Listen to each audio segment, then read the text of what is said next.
Good afternoon, everybody. Welcome and thank you for attending Carolina Farm Stewardship Association's 36th Sustainable Agriculture Conference. You have joined the session, Keynote Panel, Cooking Through Crisis, Culinary Industry Pivots Bringing Lasting Change. And this session is presented by our moderator, Chris Reed, who's the co-founder and executive director of the Piedmont Culinary Guild. She is also, as some of you may know, the longtime food coordinator for the Sustainable Agriculture Conference.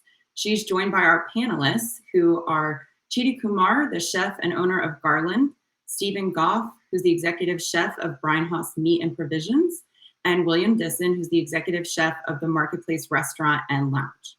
My name's Katie Murray. I'm CFSA's Donor Engagement Associate, and I will be your host and will be helping to manage the chat. You can feel free to introduce yourself in the chat. Please place all of your questions there. We will be taking questions at the very end of this session in the last 10 minutes. So please feel free to put those in the chat. Please also respect our conference community agreements. Keep those in mind when you're engaging in the chat. And now I'm going to hand it over to Chris. So I wanted to just spend a couple more minutes just to introduce our panelists. So Chidi Kumar is the chef and owner of Garland in Raleigh. As Katie mentioned, she is a self-taught chef who rose to the ranks of being a very influential culinarian with her Pan-Asian flavors. She creates using local and seasonal ingredients. She is passionate for local agriculture and is the recipient of a nominee and semifinalist James Beard Best Chef in America. So welcome, Chidi. Thank you for joining us.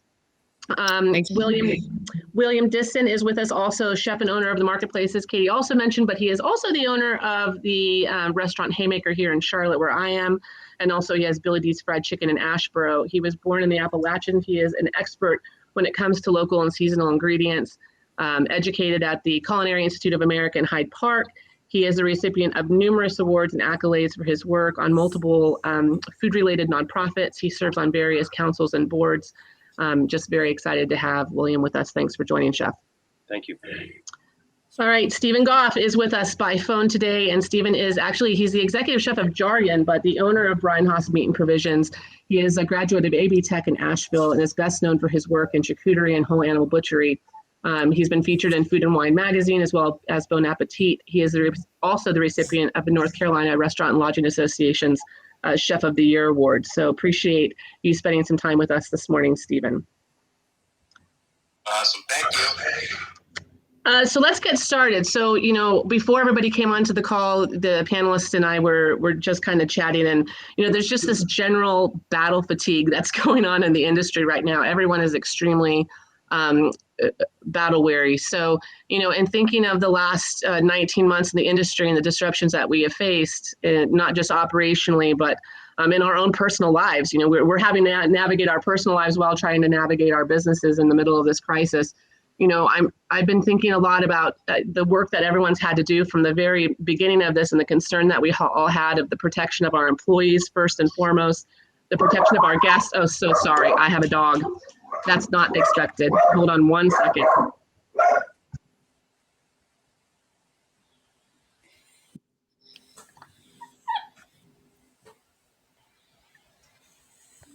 It is fun when you do this, right?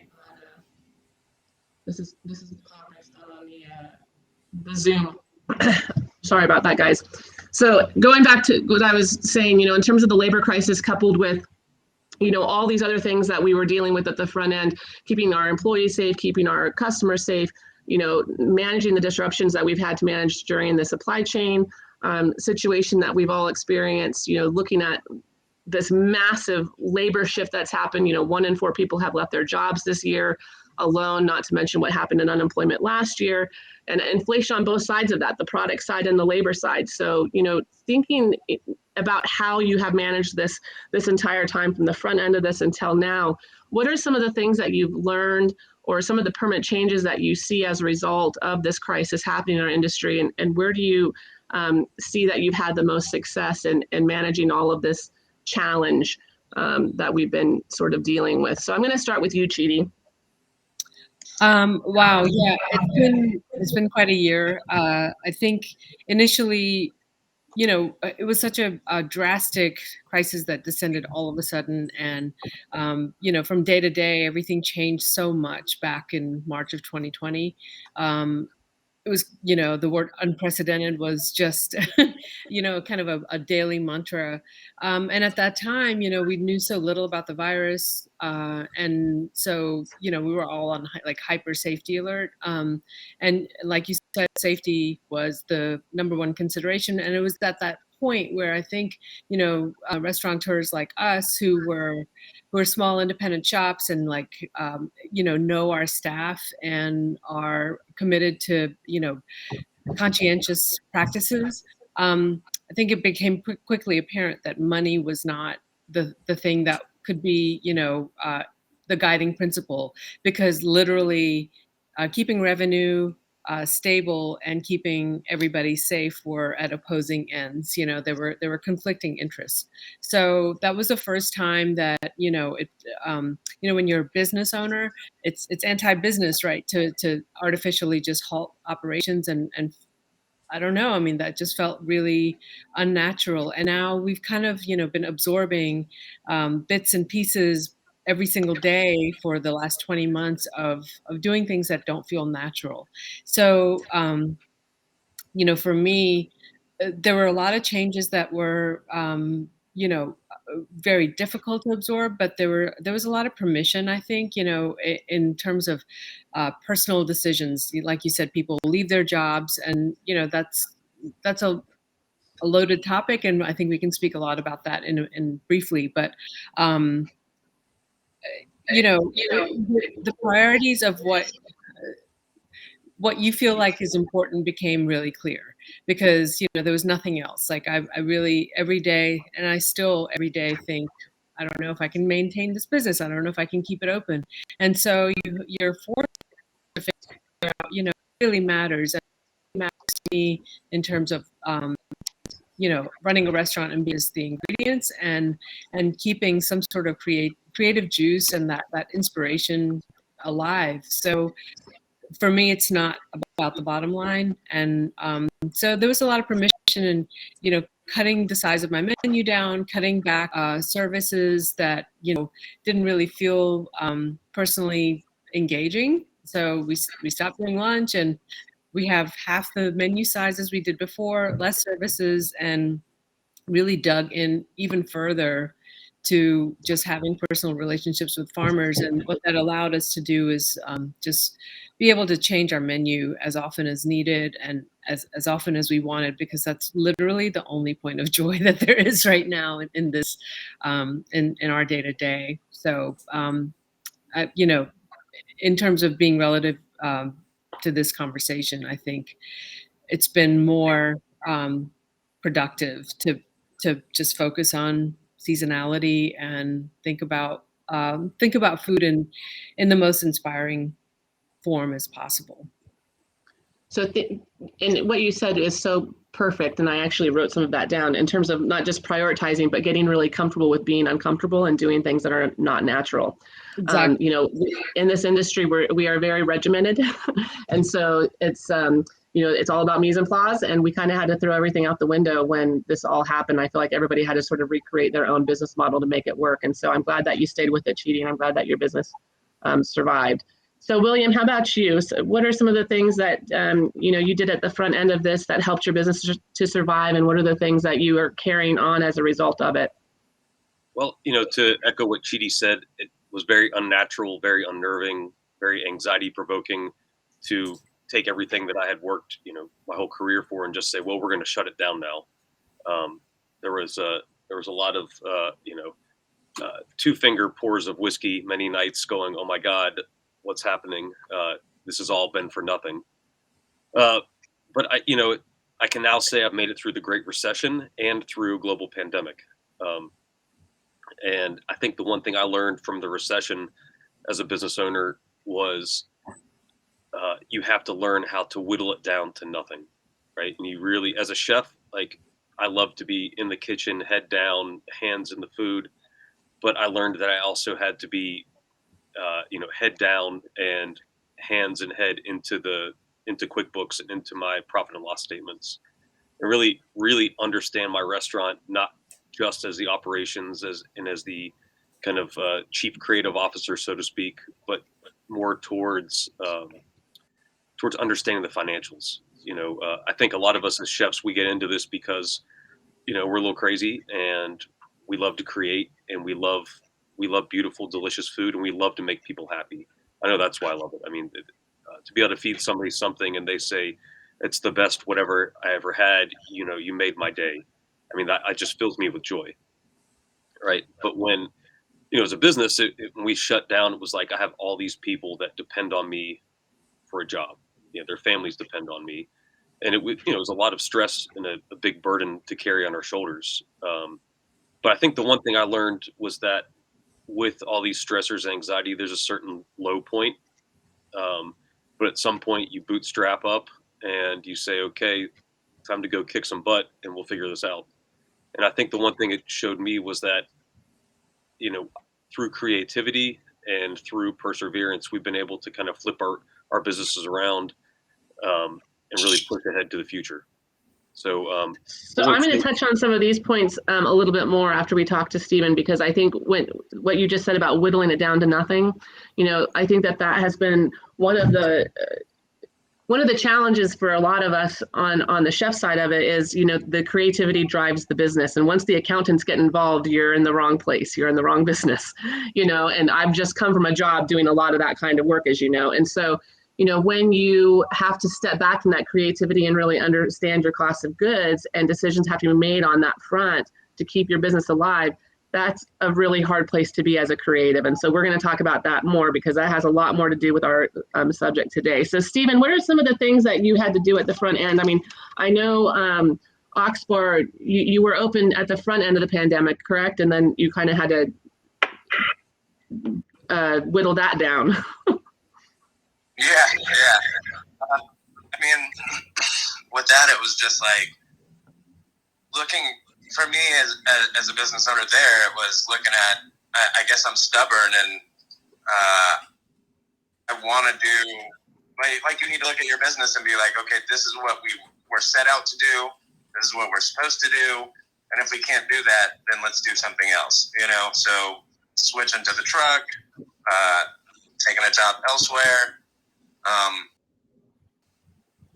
For me, I've always been about ours, so I went down to just core employees. I've always been heavy in charcuterie, which is all kind of odds and ends to begin with, so I was just kind of food-wise just went home, so heavy focus on more charcuterie than before, cross-utilizing multiple items over and over, so that we can consolidate the views that are our closest allies, And I didn't really have I still don't have supply chain issues, because most of my farmers are right here in Asheville or like up the street in Boone, So that hasn't necessarily affected me. And as we talk about like the rising costs in food and labor, it's been a long time coming. In my own head, I've been preparing for this for a while. I mean, and I have a whole spiel that the servers give, like if we want nice local food and we want people paid a decent living wage, then we're going to have to pay more for food, and we just all should accept that. And I mean, as locally sourcing chefs, as you all are, you are already paying more for food. Sometimes you're paying 400 times what somebody's buying through a big box store or a broadliner like Cisco or US Foods. And a lot of consumers don't realize that when they're walking into your restaurant, that the cost of your product is, 400 times what they would be buying at, some off the chain steakhouse. And, it's hard to get that education through to them when they're like, well, why can I only get a steak for $48 with no sides at your restaurant, but I could go to Capital Grill or some other off-brand, whatever chain, and I can get that same ounce of steak with two sides for $28, There's just a big misunderstanding with how that all works. And obviously this has been a good opportunity to do a lot of the education, the needed education with consumers, because you see consumers are picking up in the news right now about the labor crisis and we're paying more for labor. what we need to be also incorporated in that conversation is the increased price of food overall, but also the price of quality food, right? So, staying on that real quick, I want to go back up to Chidi on this, because when we did our briefing yesterday for the panel, we touched on it just a little bit, but coming into the crisis, and Stephen just said, no supply chain problems for anyone that's sourcing locally, that wasn't the problem. And at the front end of it, you also didn't have a huge increase in price. Now, local farmers are tracking up right now, especially on the proteins, because their inputs are becoming more and more, as I'm sure a lot of farmers on this in this session would also agree with. So they're tracking up as well. It's just taking them a little bit longer than our mainstream commodity foods. So while there wasn't disruption and we didn't see at the front end a huge increase in that in the prices, what are some of the decisions that you're making as a chef, knowing that you can't go away from what it is that you're passionate about, where, like William said, the joy is actually in the creativity, the joy is in working with the farmers. You don't want to take the joy out of your business and hand it over to the accountants. So how do you mitigate those things? Am I asking that in a way that you can answer? Yeah, I keep thinking about this. I don't know. I really love construction, right? So I think about our food system and restaurant industry as a house that's being demolished, and maybe reconstruction of it or rebuilding of it. And there's a saying in construction: there's three things: fast, good, and cheap, and you can only pick two. And something has to give. You cannot have everything. And I think generally, historically in America, we're so used to undervaluing food and the growing of food, the harvesting of food, the preparing of food, the cleanup after food preparation. That's part of our history. And at this point, we're having to come to a reckoning about that. And our restaurant in particular, we're not a steakhouse. We've always celebrated the offcuts.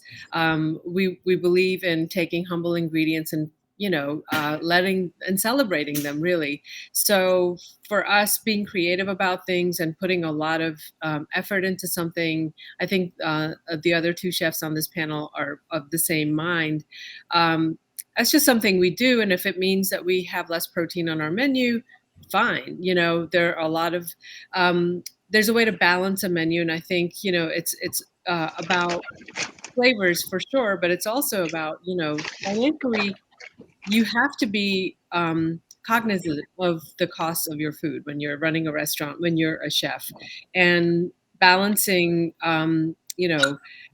a really fine ingredient on the menu with at every point of the year you have something that's not expensive, that's still delicious. We have greens right now in the summer. I don't know, maybe watermelon. I mean, there's always ways to balance a menu and make it delicious, celebrate local ingredients, celebrate the season, and support local farmers. Initially, it was interesting to me, and I think about the financial piece a lot. In the beginning of the pandemic, there were so many programs that were about feeding, preparing school lunches, or there was government assistance in supporting parts of the food chain or the food world, food insecurity, and feeding restaurants into that, no pun intended. And it's kind of like a light bulb moment, like, oh, it takes a crisis of this magnitude for people to recognize that restaurants, the food chain, food supplies, and all of this is that we're all connected. And there is government money to support that. And imagine if we were able to think about this in a more holistic way, and not just commodities get priority and they're always subsidized, and the price of that is artificially low and people get left out. I'm not making a point very cogently here, but I guess what I'm trying to say is the recognition of everything being interwoven and making it so that local farmers are able to support local restaurants are able to support people in need, and vice versa. And it kind of goes around, and the commodity part of it really shouldn't be at the forefront and in the center of the conversation about food, and especially not about restaurants of that are the anchors of communities. The other restaurants, the chains, I'm not really sure where they belong in our conversation, but it seems to me that as long as, everything is focused on them, we're never going to recover. Anyway. So I want to take that just a little bit further with you. So in terms of like retooling the menu and using the local ingredients, do you find that you're having to use any less local ingredients? Are you increasing your menu prices? How are you navigating this, and so that you can keep that your attention on, as William was saying, your attention on what it is that you do that makes you who you are, and not sacrificing or jeopardizing that? How does that work for you? I think, again, it's a matter of priorities, and for me, the priority is to be connected to the land that is near me and to the farmers that are near me. So the thing that's gone up is prices, and that's not to say that we're making any money at all. In fact, we're just losing money. But it's not really because of the cost of goods. It's a whole nother. There are many other issues beyond that. So just like initially, safety was a priority, which it still is. Keeping I've dug in even deeper to supporting local, and I don't really see the price increase on that side as much as I did on gloves and fryer oil and things, to-go containers and things like that. I mean, that was like those are 100% increases in prices for me. I can still get collards at the farmers market for not very much money. So, yeah. Right. Awesome. All right, William, I'm going to turn to you on that same kind of topic, in terms of like managing the costs. And you said that you've been spending a lot of time, diving into the numbers of the business. For people who don't understand restaurant business, your two primary things that you're always looking at is your labor and your cost of goods. So, you're looking at those two numbers, and then anything else on the P&L that falls below that, you pay attention to. But if those two numbers are off, you don't need to worry about utilities or any chemical use or anything else. You need to focus on your labor and your food. And so with local sourcing chefs, obviously your food cost is a lot more than other chefs, as we talked about. So, how are you managing this right now in terms of sourcing locally and keeping that at the forefront of your restaurants? Knowing now, especially that we're starting to see some tracking up with farms with their input prices going up. I just got a message from one of my produce guys this morning that said, hey, just, FYI, prices are going up next week. We had a big jump on some of our fertilizer and other products. And so we're having to increase prices on our eggs. They're actually increasing price on eggs. So, but tell me a little bit about that, how you're managing that. First it was kind of a slap in the face, like, oh man, we don't want to raise our prices. To me, the whole concept of farm to table cooking is not elitist, right? Does that mean that my restaurants are cheap? No, they're not. But the price of certain things I have on the menu, if you were to go to, say, a Ruth's Chris Steakhouse and buy our steak on the menu, it would probably be $75 or more there. But we're charging a lot less for it. To me, the concept of farm to table is about community, and it's about supporting one another. And if we're able to support our farmers, they're able to sustain their families. They're spending their money within our local community, and it is just this trickle down. And so for me, prices have gone up slightly, but during the pandemic, we have not cut back on our local sourcing. In fact, I think we probably pushed even harder. With farmers saying, hey, we're struggling. I've got all these B grade tomatoes. Can you help me move them? And I said, hell yeah, let's take them and we'll can them. We have stuff that's turning. Well, let's ferment it or pickle it or cure it. And I think for me, that's my upbringing in West Virginia and kind of this, spending time with my grandparents. They were very poor mountain folk that lived, truly up the holler, and they canned, pickled, cured, fermented, dehydrated. They did all that not because it was the cool, like, hipster DIY trend. They did it because, well, that's how you feed your family. And so that's how we've translated into our business. And, I think in hard times, right, we have to kind of, relate back to that principle. So I think we've actually pushed even harder in the past year to help our farmers out and to kind of, quote unquote, put things up for the year. Because who knows what the winter has ahead, right? So we want to make sure that we've stocked our larder up we have some delicious local food to give our guests throughout the year. One of my favorite things, and Chris, I know you're a big big canner at home, but I love in the middle of January to kind of pop open that can of sunshine. You eat sour corn or okra pickles or something from the summer, and it's like, it brightens your spirit. So, and that exactly, eating seasonally, I think for people really brings them into a place. It's sort of that setting of time and place. And I think that as a consumer, giving that education or sharing that education has been a big part of being a locally sourcing chef, that you are an advocate to help people understand the importance of preserving our foodscape. If we're not buying from farmers every day, they're not going to be there tomorrow when there is a crisis. And we saw at the front end of this crisis, a lot of people navigating to the farmers markets when shelves started to empty out in grocery stores, people really trying to find other sources of food. And I think, when I talk to local farmers, they say that the uptick at the farmers market really hasn't let off. And so, they're continuing to kind of see that, consumer that maybe wasn't coming to the market before the pandemic is still coming and still participating in the markets on a weekly basis. I'm wondering how that translates when we get to the restaurant. If people are finding that important to be buying that food, are they only buying that food because they don't want to shop indoors? Or they, what is it that they have found there at the farmers market, and how do we translate that back to the restaurant?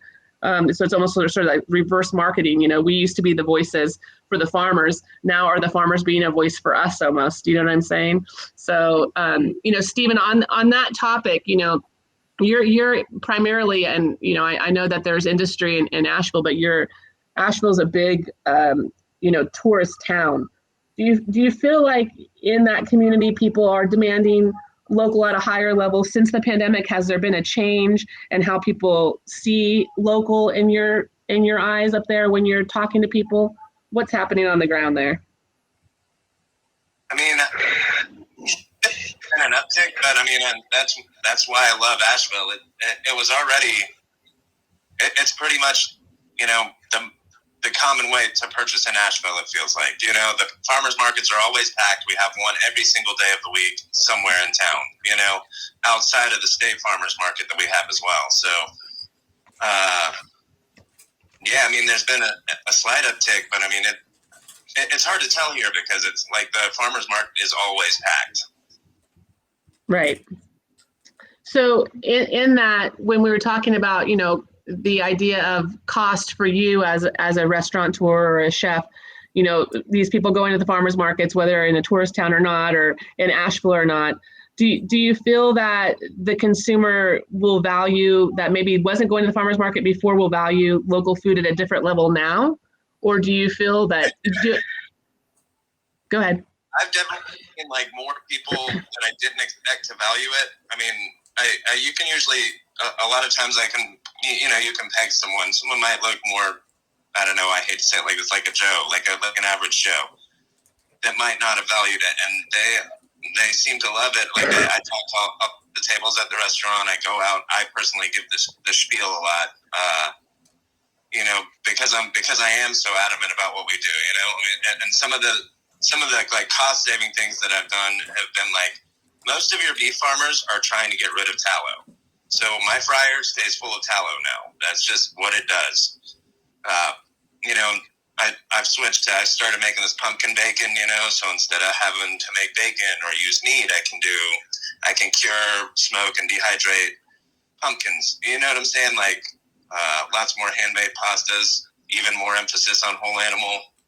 And our customers have been receptive, and we even have, I'm only 6 months in at the restaurant I'm currently at, and it wasn't as local focused before, and the guests are eating it up. They love it. So as a chef, even though you've changed your location, you're definitely not changing your percentage of local sourcing, and cost really hasn't been a prohibitive factor for you at this point. No, I keep my food costs between 20 and 25% typically. So eventually it will get me, but if costs continue to rise, but and my labor has gone up, but especially when everything is, when I'm getting in whole animals, that's a lot more labor than getting in pieces,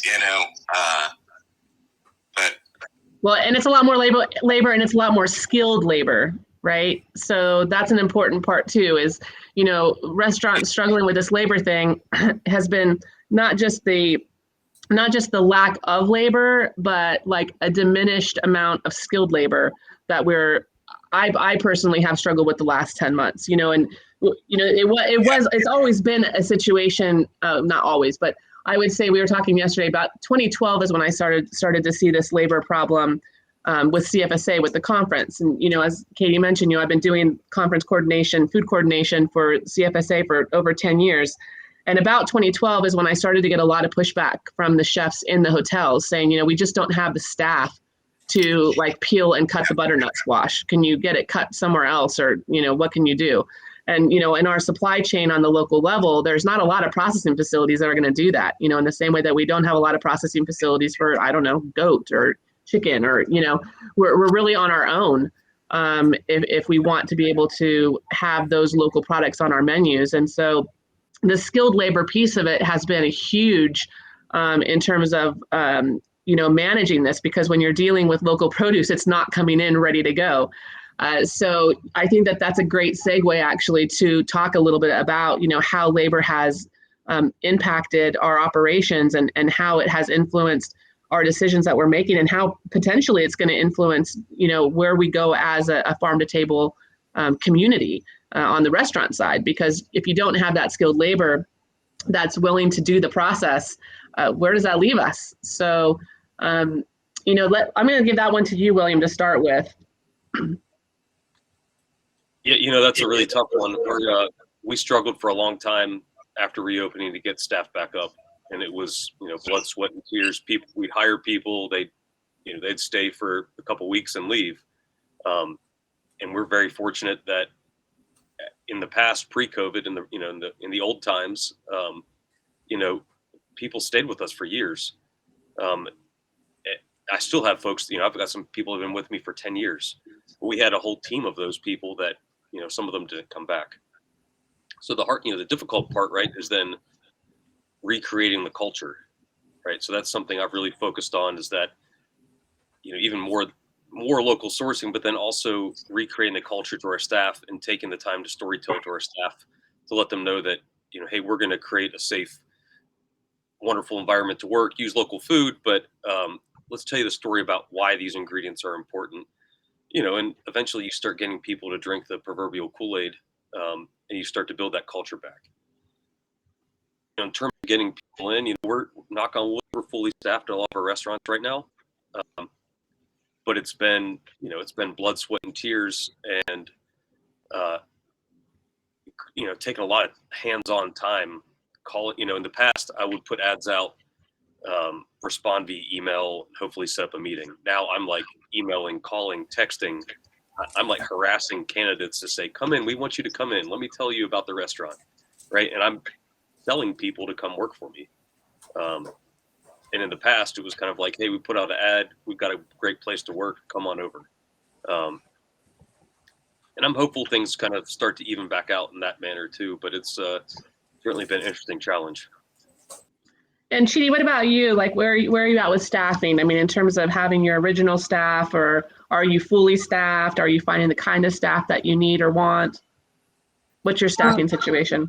Well, when we got a lot of our folks to return initially last year, but then all of the pivots that we had to do, we did meal kits, heat and eat for like a few months, and we opened the patio and did takeout. Then we stopped takeout and reopened the dining room after everybody was vaccinated. Then we resumed a little bit of takeout. Then we did a subscription it was just like every 2 months we try something else, because, the situation kept changing. And, some of our key folks definitely got burned out and left the industry.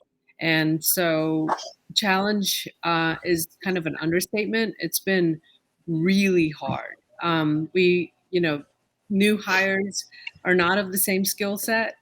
They're not of the same commitment. They're not, industry professionals. And so if you hire 4 people, out of them, maybe 1 will kind of get it and stay. our restaurant is complicated. We have a lot of unusual spices, and we work with local ingredients, which do take more labor. So you really have to understand why, and that it's worth the effort, and you have to be committed to wanting to be a culinarian to do that. And not everybody wants to do that, and it's hard enough to get people who just want to work in a restaurant, clock in and clock out right now. So it just takes a lot longer, and platforms like Indeed are expensive. We pay $500 to fill one position, and that hire may not last. I mean, it's unreal, and it's extremely difficult. And so when I say that the only joy is in the creative aspect of it, that's it. And the creativity really also extends to the labor side of it. You may not have somebody who understands how to cook raw protein to temperature and do it right. So you really have to take some innovative shortcuts without sacrificing quality. You think about the cuts that you used. You think about how much protein you have on your menu. You think about which vegetables you can use. And then you think about the folks that show some potential and really teach them techniques little by little. But that means that, if you're the chef and the owner, you're kind of hands-on in the building all day, and then you're doing accounting on Sundays and at night. So there's nothing. Which could influence like how you're buying product, so going back to how this ties into the local product, if you don't have the right skilled labor, the right labor force, and I can get this protein at a certain, say, rabbit, for instance. I can get this rabbit in at a really great price, and then you go, oh, man, but if I do that, I'm going to be the one breaking down the saddles. So I don't know that that's such a smart idea. So it does really have an impact in how you are sourcing at this point on the local level if you don't have the labor to tie into that, So I think that there's always a way to just hold on to that commitment. Like Stephen was saying, he's making bacon out of pumpkin. That's an analogy right there. I mean, I think you just have to think a little harder and go outside your comfort zone and go outside the repertoire that you've built. And you really have to keep studying as a chef. You have to explore different ideas and different cultures. And people have dealt with food scarcity forever, and right now it's a matter of labor scarcity or maybe skill scarcity, but we don't have a supply shortage on the local farm side. And so there's a way to work it out. And I personally don't really see the math any differently, but I've never been a person who buys from US Foods or Cisco, so I guess I don't know no better. But that just doesn't seem like a viable option or an alternative. I think it's more fun and more rewarding to just get creative with what you can do with things that are not expensive. Right. We continue to teach and inspire, hopefully, people that you're trying to hire. So, Stephen, for you on the labor front, because you do a lot of specialized process with your charcuterie, with your fermentation, how are things going on the labor front for you? And are you taking any means of trying to recruit or retain by being creative and offering, certain benefits or certain, certain things that you wouldn't have offered in previous COVID, pre-COVID years? I about what he said, I'm just way more hands-on. Like 24/7, they're working like side by side with me doing stuff, and I'm building their repertoire right now for us. You know what I'm saying? Like, teaching my team how to break pigs, how to like everything we get in too. Like I only get in whole animals, whole fish. So like, we have fish on the menu consistently, and that's been cost effective and delicious. But labor wise, all you can do is work hard, be creative, and inspire. And I give my team a chance. Like they're all able to pick out an item they want to make. I'll get the product in for them, and then we'll go through how to do these things. And I've been really, really fortunate. Like we're fully staffed right now for the most part. I had someone quit this week. That's why I'm sitting in a parking lot doing this. But labor-wise, there's But again, I don't know. Like you said yesterday, like we've technically been dealing with a crisis somewhat like this labor-wise for almost a decade now. So, just I think this just kind of came like fast and furious. Like we've had like a slow depletion in the labor pool. And now, I mean, you have 10,000 people retiring out of the industry a day, right? And you don't have anybody coming in. You know, all enrollment at culinary schools is down. You know, industries like Uber and Amazon, they're all up. So it's, you know, when people say like, well, where did all the people go? They didn't go anywhere. They literally just shifted into other opportunities that were growing industries. And so, you know, we have been dealing with it for a long time. And so over the years, like with CFSA, you know, first I go in that first year, and that was the first year I got, you know, pushback on the butternut squash. And so then from that year on, it was just less and less tolerance from the chef and their staff of wanting to break down animals or wanting to, you know, they didn't even want to break down chickens. I mean, we got to that point. I mean, obviously we're doing meals, you know, we're doing 3,000 meals in a couple of days. And, you know, so it's very labor intensive.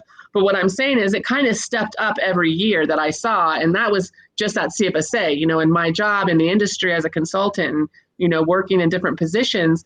I've also seen it kind of uptick, but this last 20 months has just been like, bam. I mean, it has been like a hard hit for anybody that's touched this industry, you know, whether you're on the kitchen side of it, whether you're in the front of the house side of it, whether you're on the supply chain side of it, like it just seems like it's been everyone's been bamboozled. And so everyone's been trying to figure out, you know, what can I offer to attract people? You know, here, you know, Chidi's talking about paying all this money to run these ads, and then you end up keeping that person for, you know, a couple of weeks or a month. Some people are offering like $1,000 retention bonus. You know, the job that I just finished with, I was running 175% turnover at one location. You know, that's for people to understand what that means. That means 3 people for every one position. So there's no way to train that fast enough where the quality of your product ends up getting really damaged because you just can't keep up with that kind of turnover. You basically have new people training more new people. And so the product diminishes. And so I guess what I'm saying is, you know, what are creative things that you're doing as chefs? And I open this up to all of you, you know, what are creative things that you're doing or you think might work? Because from one hand, Stephen, you're saying like, well, you just got to get in there, be creative and inspire. But dude, I'm exhausted. I mean, I just left my job last week. I'm one of 4 that have left a position in the industry. Like I got wiped out. So, and I'm sick, you can hear it. So, you know, you guys, you can't show up every day and be the one that's breaking down the animals, breaking down the product, you know, doing the ordering, doing the accounting, inspiring. You can't do all of that. It's not realistic. So, yeah, go, William. So I make this analogy a lot to our team. A restaurant is kind of like a manufacturing plant, right? That statement completely dehumanizes what we do because we are such creative, emotional, hands-on people. But we all know that when you have consistently busy restaurants, the orders are similar, right? The staffing is a little bit similar. Servers are making money. They're happy to be there. And the mise en place, the preparation is similar. You kind of have it's like you're doing certain things. But when business is up and down, a roller coaster, you're kind of all over the place. So I think one thing we all look for as chefs, you know, we're all a little OCD, but we're also very, we look for efficiencies. My wife was a management consultant for a long time, and she's like, you know, if chefs could kind of learn the spreadsheet and the consulting gift of gab, they could probably be really amazing consultants. But the thing we've looked at are what are efficiencies we can find in when we're having to train new staff, right? So we can still keep great food. And I think a lot of it is pushing the creativity, but also, you know, some of our dishes have gone more rustic refined, right? Rather than like all these touch points on the plate. You know, tweezer food for me is like, the hell with that, right? Let's make the food taste delicious. We can still present it beautifully, but you know, the pomp and circumstance, that shit's done. No one's coming to eat foams and powders, guys. You know what I mean? But the thing we look at, that I've also looked at is, you know, the base of all my restaurants, you know, Appalachian farm to table, to me, there's a lot of rustic heritage cooking, right? But I also look to to my background in the foam, the foam gel tweezer food era of my career, like to learn those efficiencies, right? Like cooking sous vide. There's technology, combi ovens, right? That are steam injected ovens that you can hold things in, CVAPs.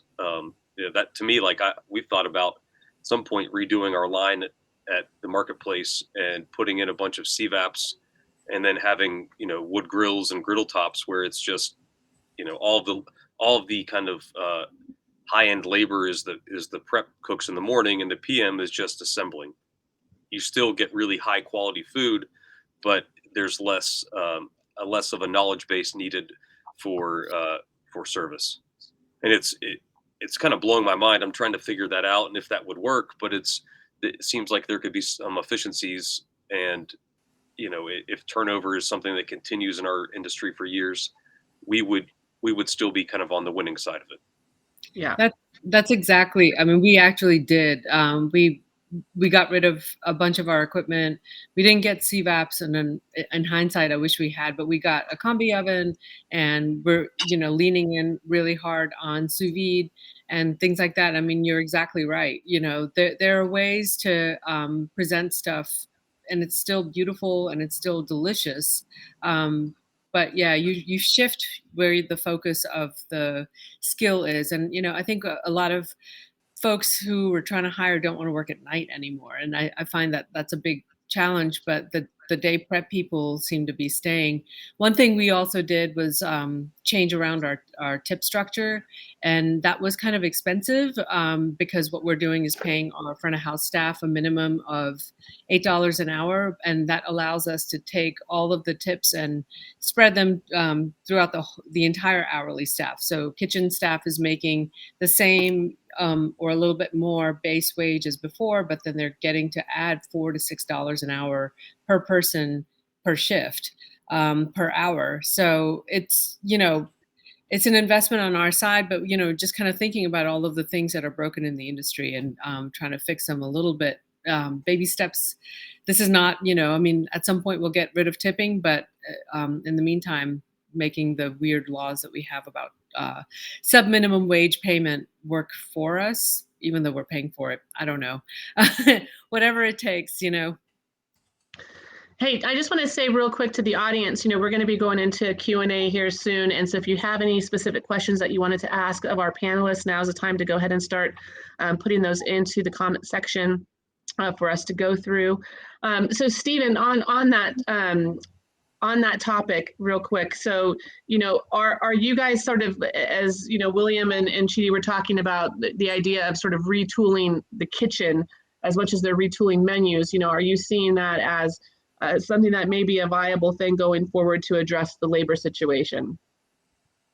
Oh yeah, I've been loving my circulators for a minute.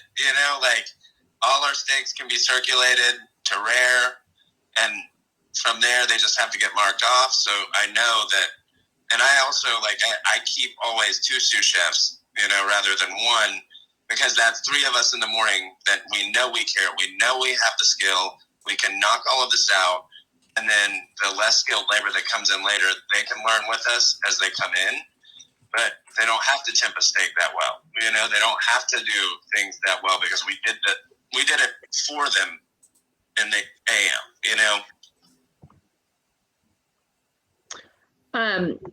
Right. And, this is a thing that people don't understand, too, in terms of when we talk about different tiers of restaurants. Right. So, McDonald's is not sous vide. Right. Like fast food restaurants are not using these high end processes to process food because the process happened before the food got to that establishment. And so, what people are paying for is exactly what we're talking about is somebody who has the ability to source good quality food and also has the skilled labor to process that food. And so, thinking about that and thinking about the future of farm to table, as we go into Q&A here, what's sort of the future of farm to table, looking at how the restaurant industry is sort of consolidating. I almost feel like the consolidation is happening more in the middle.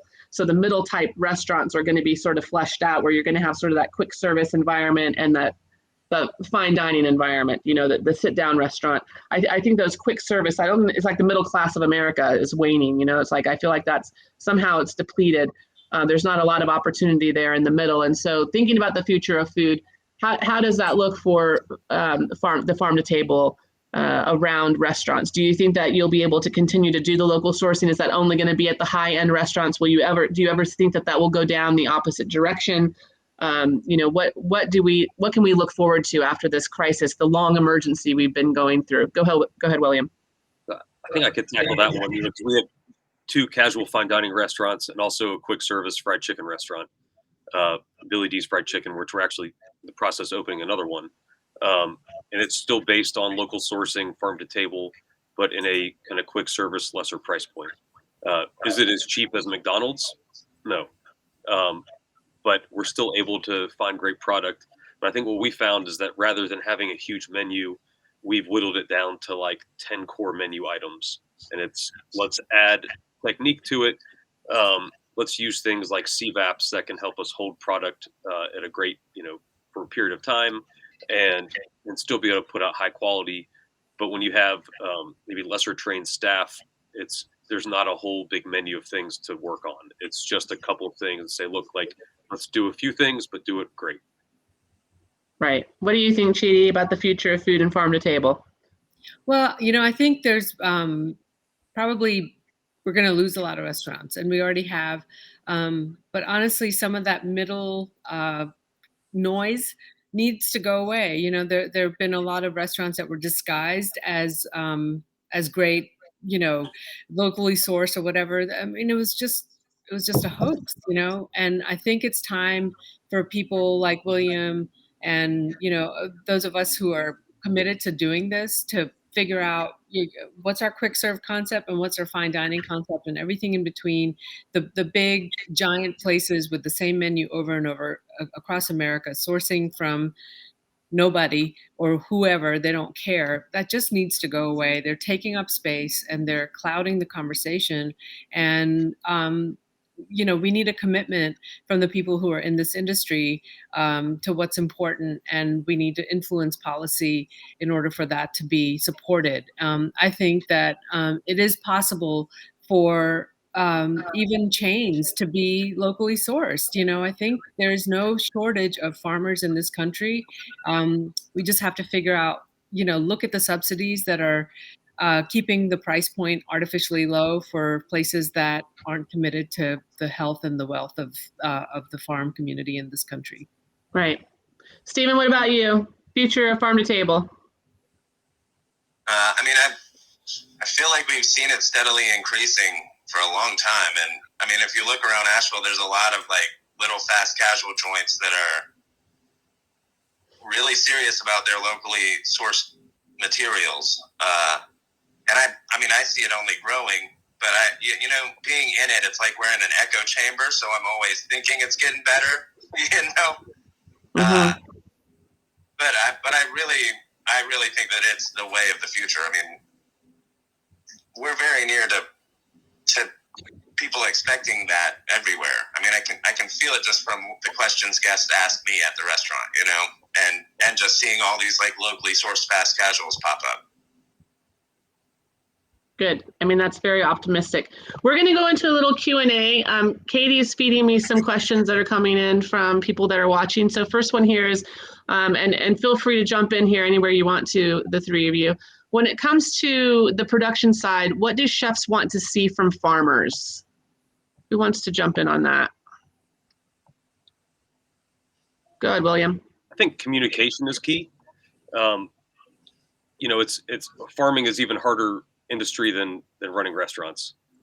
So let's be real there, right? And it's a lot of work, but making sure communicating to us, because we have a lot of planning to do also, getting to us on a Sunday or Monday with what you have available, how much it costs, what day and time you can deliver, that helps us quite a bit. So I'd say, that communication to help us coordinate and do our planning as well. And as Chidi was mentioning, having the flexibility with menus is one unique thing I think about, at least the three of us in the conference here with our menus. So knowing what we can play with a little bit in advance is very helpful from the farmer side. All right, next question. Do you all have any advice for farmers trying to rebuild relationships with chefs post-pandemic? I mean, I think, again, communication is key. It's really helpful for us, especially right now when we're so, understaffed and just working all the time, to know what they're about to grow, so we can be thinking ahead a little bit, and sending out information in a way that's concise and easy to read. Like, this is what I have, this is how much it is per pound, this is how much I have available, this is when I'll deliver. Like, all of those things shouldn't be a 10 text exchange. It'd be really nice to know that I'm going to get my list from so and so on Friday, so I can order on Saturday for Monday, that sort of thing. I mean, just understanding how much time it takes to source from 10 farmers in any given week. um, just try to think about the big picture, that you're not the only farm that we're working with. And so just keep things regular, keep things sort of predictable, at least on the communication side. Obviously, the beauty of things is that, nature is not predictable, but I think having all of the information at your fingertips in a consistent and predictable manner is really important. Great. Stephen, how do you think that farmers can help chefs struggling to deal with the current situation that we're in? I mean, just like I said, all my farmers that I work with give me clear, concise emails once a week, what they have, what they're going to have. Usually they tell me what they're going to grow or ask me what I would like them to grow.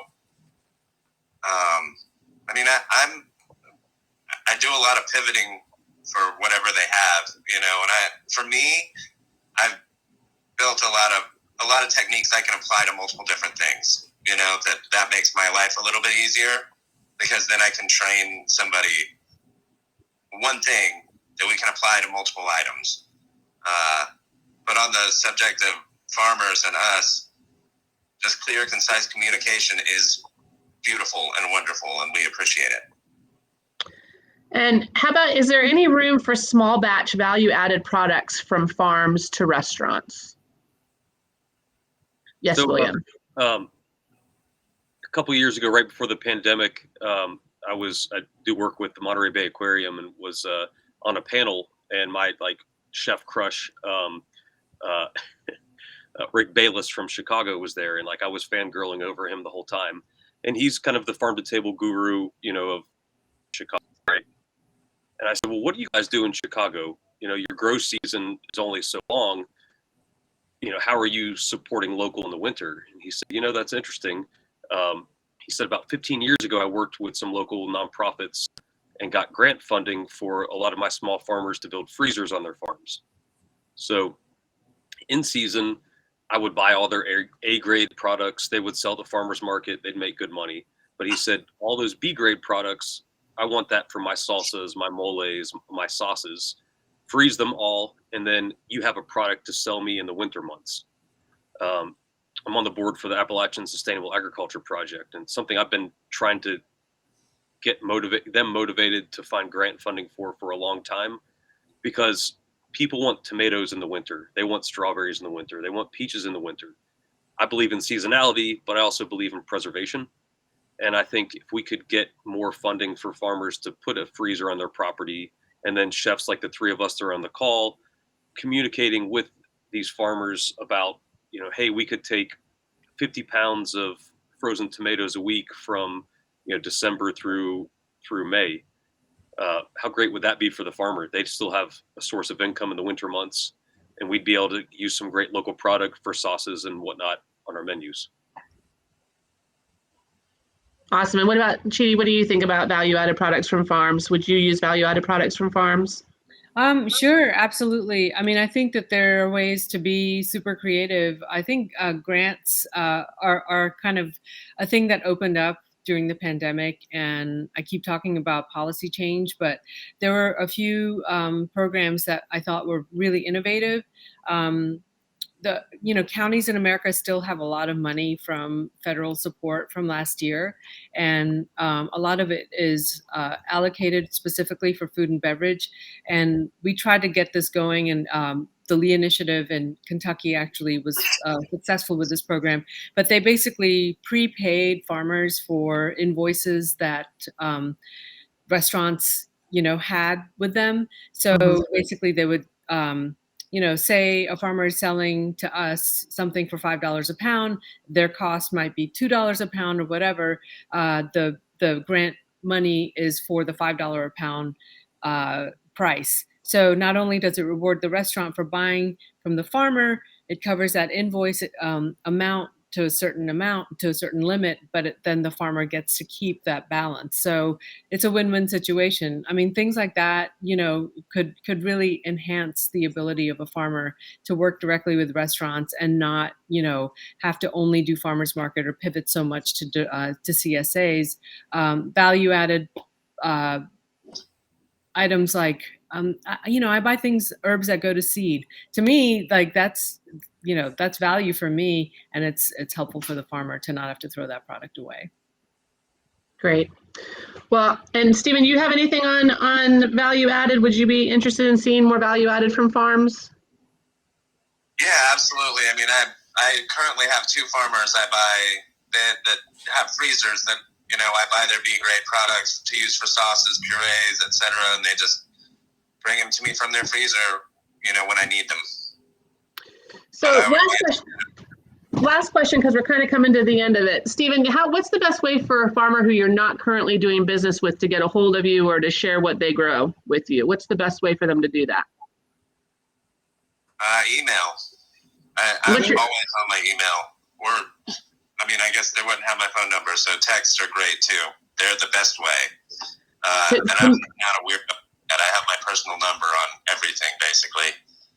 So to email the restaurant, or how would they get a hold of you if they're watching this and they're like, wow, I'd like to be able to sell products? I would email me at brinedandcured@gmail.com. Or the restaurant. If you email the restaurant, it'll get forwarded to me. So that works too. But directly to me is the quickest way. Great. All right. And Chidi, for you? garlandstaff@gmail.com is our secret email. Kitchen email, yeah. And William, for you? Contact at marketplace-restaurant.com, or find me on Instagram at Chef Billy D. All right, guys. Thank you so much for joining us today. It was great to have you all. And, good luck as you continue to trudge forward this winter. Thanks. Thank Good to you. see everybody. Awesome. Thank you, guys.